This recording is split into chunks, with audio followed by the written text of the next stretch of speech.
Alright, so today we're going to install PgAdmin. If you notice, we have our Postgres database right here, and we kind of want a GUI interface to work with that just to make managing it a little bit easier. So what we're going to do is we'll go over here to Apps, and we'll end up typing up PgAdmin. And I'm going to use the second one here, the Fox repo. And I'm going to hit install.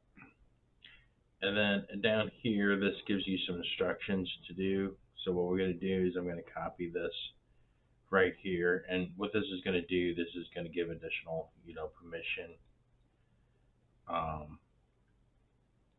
for that file folder that we're going to need. So we're just going to copy that.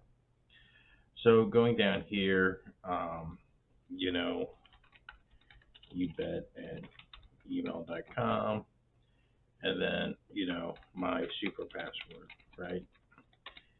And then we just hit apply, and then everything's going to apply, and we're going to get started. So now we just have to wait for everything to load. All right, so now that we got PgAdmin installed, what we want to do is go over here to our dashboard, and we're going to click the terminal. And remember, we copy and paste that command up there to give permission to the folder. So we're just going to paste it right here and hit enter. And now that we gave permission to the PgAdmin folder where the config file is. And then we'll go over here to the PgAdmin, and we're going to open up the web UI. And once this opens up, we'll go ahead and input our information. All right, so right here is where we put our email address and our password, and we log in. So I'm going to go ahead and do that and hit the login. Just go over here and add our Postgres database. So we hit add new server. And name, this is going to be, I guess, my database. So we're going to go over here to connections. And then for the IP, since we're on 192.168.1.131, and yours would be different. You can actually see what your local IP is up here. So you just put it in right here, put in our magic super duper password, and then we hit save, and now we're connected.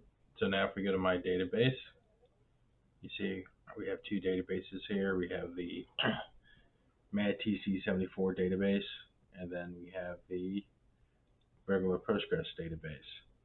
And that's really all you have to do. Now if you want to create a new database, since we're on a GUI, we don't have to go in the terminal and create a database. We can just right click here, and then we can just create a database and say new database, and then hit save.